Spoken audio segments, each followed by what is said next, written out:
Hello lovely people, and welcome to this comic book edition of Book Chat, the regular but not monthly roundup of what I've been reading recently. Sophie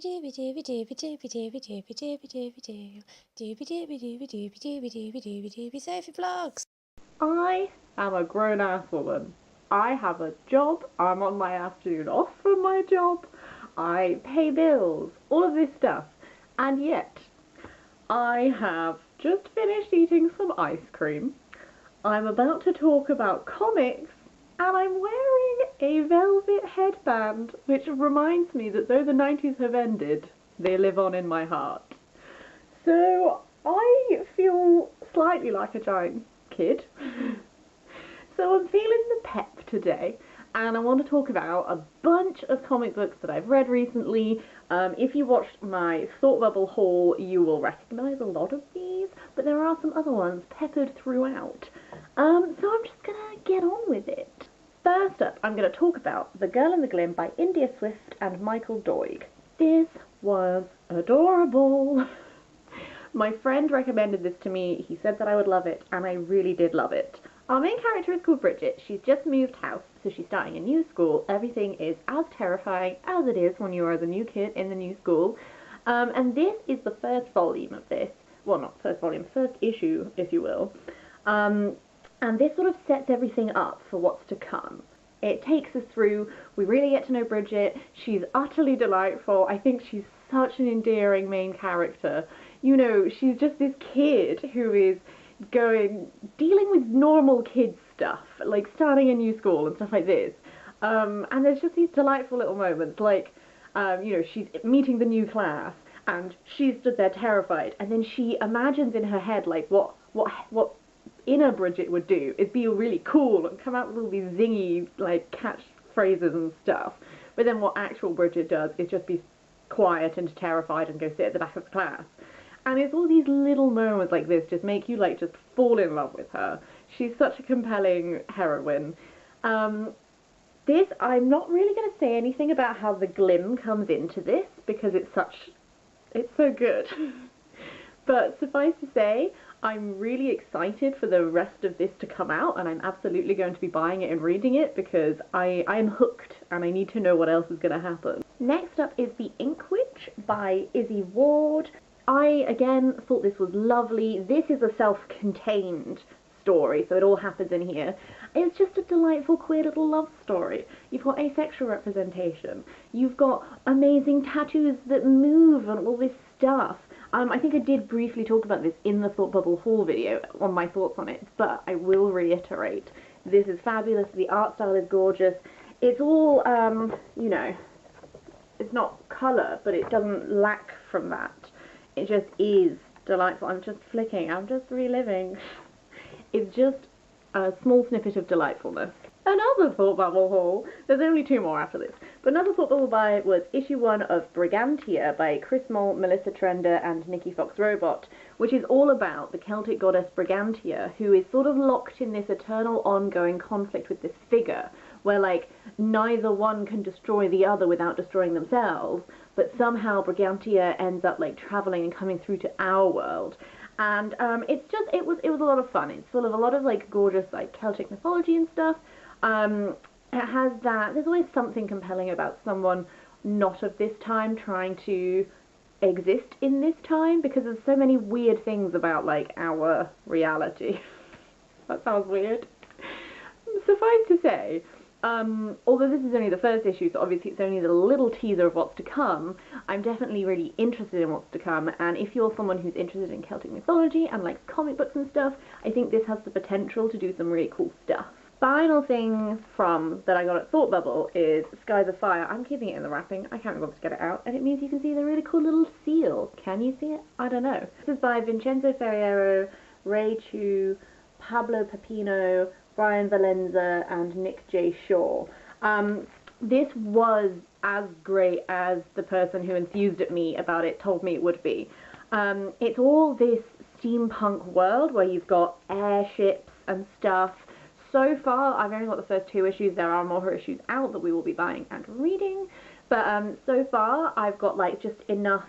We're building our cast of characters. There's an interesting mix of figures who are being introduced to us, and I'm looking forward to seeing how they play out and how these relationships between there's people who have relationships and interconnectiness that are gonna clash. What description. Suffice to say, like, there's a lot of intrigue happening. World building is super interesting. Each issue has ended, and there's been a couple of almost like appendices.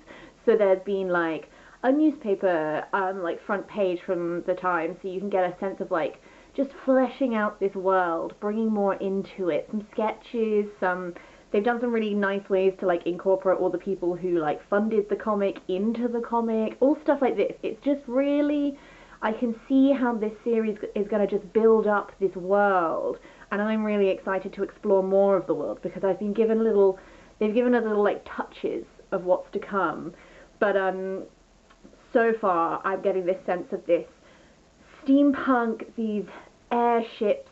Essentially, you've got this one group of like rebels who commandeered an airship somehow or something. There's this big, like, I don't want to say vortex, it's not really a vortex, but a bit where like airships don't go, where they're hiding out in, and someone is going to go into it to try and find them, and all this stuff. Like, I'm suitably interested to see like where are we going to go? To the skies. Maybe they'll be on fire.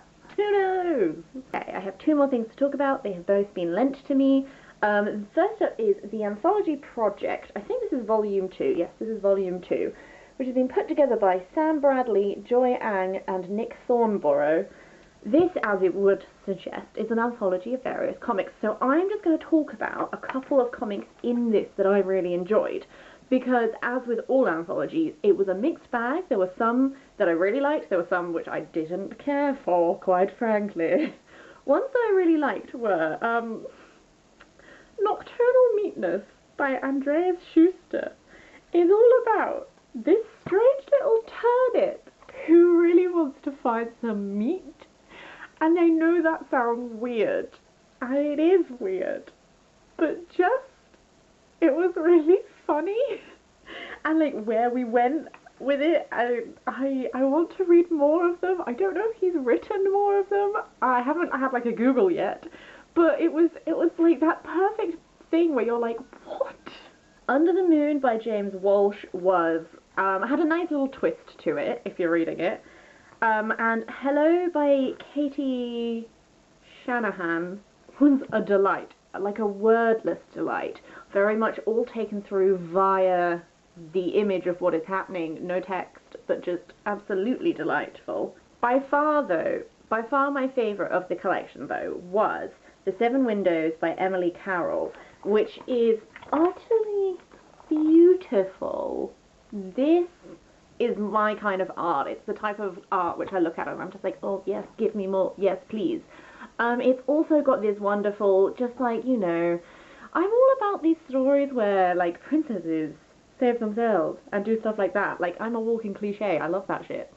Emily Carroll, I believe, is the same Emily Carroll that did Through the Woods, which I haven't read yet, but I really want to read. And this makes me really want to read it, because I know Through the Woods, I gather, just from the cover, and the amount of times I've looked at it longingly in Waterstones, is a little bit more, like, dark and, like, riffing off of, like, Red Riding Hood. It's short stories in it, but, like, I'm expecting them to be more, a little bit darker and stuff, whereas this is just a delight. A frippery and a delight.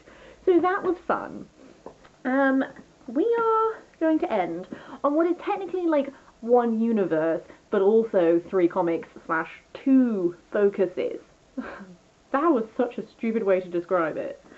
Gem and the Holograms and the Misfits. I'm going to talk about them. If you know me, you know that I love me some Gem and the Holograms. Still watching the 80s series. Have not finished that. Haven't got very far into that still. However, the comics, living for them.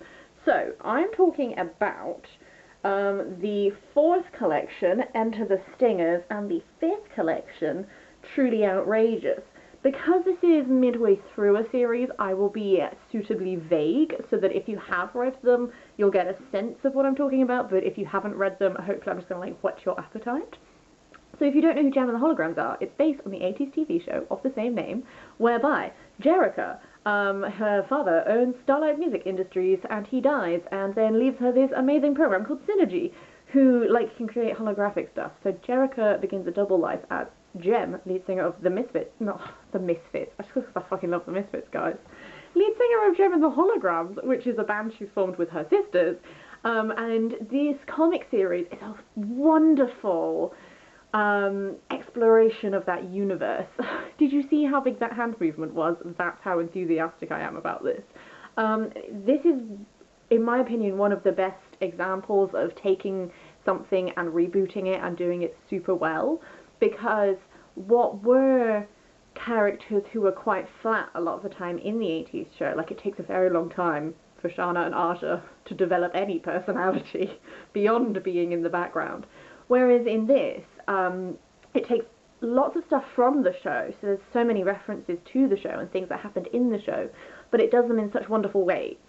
So, for example, Kimber and Stormer in the show, have their own little song band moment together, whereas in this, they're a couple, and it's got all this wonderful representation. It just really delivers on characters who are varied and interesting, and who represent so many different types of people, and are done in such great ways, and I just think it's fabulous. There's a thing about the Gem universe which always annoys me. I'm not going to say what it is, but in these issues, that is directly addressed and dealt with, which I'm living for, because the whole time I watch the show and I'm like, for fuck's sake, could we just? And then in this one, they've gone, yes, we can, and we're gonna. And I liked that. That was vague. It's interesting to see, at the end of the issues before this, there was sort of a reconciliation and a truce between Gem and the Holograms and their rivals, the Misfits. So it was interesting to see where we're going from here. The introduction of the Stingers into the mix, how that affects the story. It was just enjoyable yet again. They are one of my favourite comic series, and I really liked it. However, what I liked even more was the Misfits Volume 1. Oh, I loved this so much. So, I love the Misfits. Their songs are better. And in this comic, they are so fleshed out. In the show, they are these absolute two-dimensional villains, and the Gem comics have been humanizing them for a while, which is in some ways difficult to do when you set them up as your main adversary, because it's well, now I have this deep understanding of who Pizzazz is as a human and why she acts like this, so why is she doing all this stupid stuff when we made all these hayways? Whereas what this does is it allows you... Pizzazz and Stormer have both been quite fleshed out, whereas this allows you to get to know the rest of the band in more detail. The conceit of this is that the Misfits have signed up to have their own reality TV show. So as a result, you have this... it gives you a great lens to learn more about the rest of the band and stuff. And I just walked away from this I love all of these characters. They've fleshed them out in such a way that I now have this deep connection to every single one of them. And I just think that this, although Gem and the Holograms is super great and I love it, I cannot wait to see where this goes. So that's it for this special comic edition of Book Chat. I hope I've been vaguely concise and not too rambly, although it's been difficult. If you've read any of these, I'd love to hear. As per usual, any comic recommendations of your own, please let me know. I always love to hear what people have been reading recently. That's it. I'll stop. And, yeah. I'll stop. I'll go back to eating ice cream again now. And I'll see you next week for something different.